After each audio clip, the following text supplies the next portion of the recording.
Now, because we're focusing on the hip opening aspect of tree pose, I recommend holding on to a wall so that way we're not focused on the balance side of tree pose.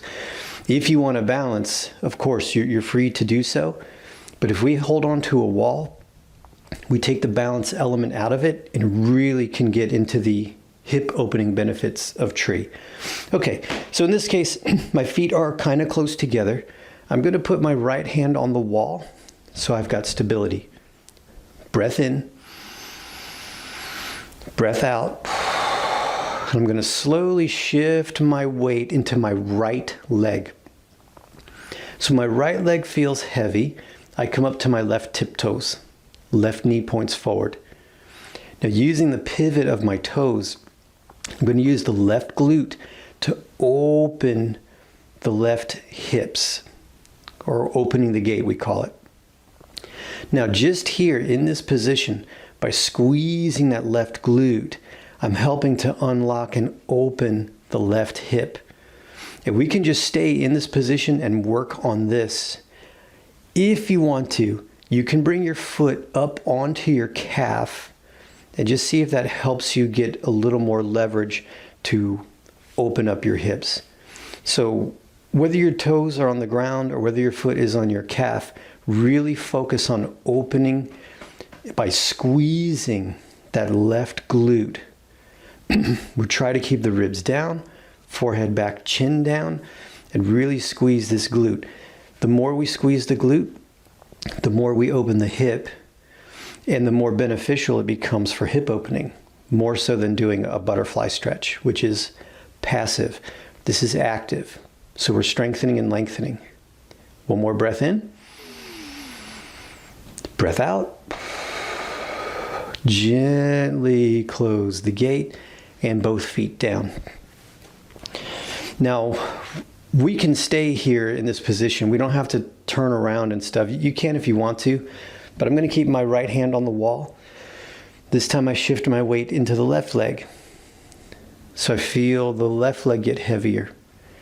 When that left leg is heavy, I come up to the tiptoes on the right side. Using the pivot point of my toes, I use the right glute to open the hip on the other side, or open the gate.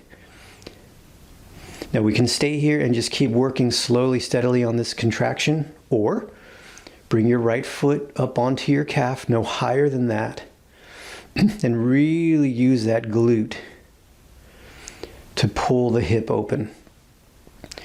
When our hips are open and free, it lends itself to healthier knees, healthier low back, and just better function. You'll be able to walk better, move better, etc. Just simply by opening your hips this way. And plus you're toning your glutes. There's a lot of benefit to doing it this way. One more breath in. Keep squeezing if you can. One more breath out.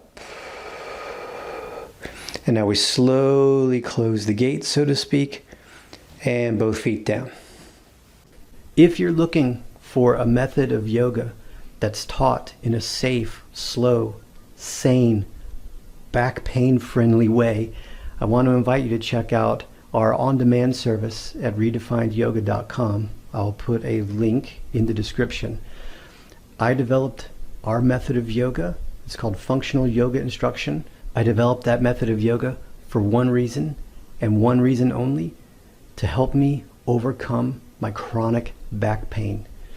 And so I took the best exercises from yoga, took the best exercises from strength training, took the best exercises from physical therapy, put it all together in functional yoga instruction. We're hearing great things from our clients all around the globe. People are now getting their quality of life back. They never thought they'd be able to do yoga, and they never thought that our method of yoga would help so much. So please support the channel. Check us out. If I don't see you sooner, I will see you later. Thanks.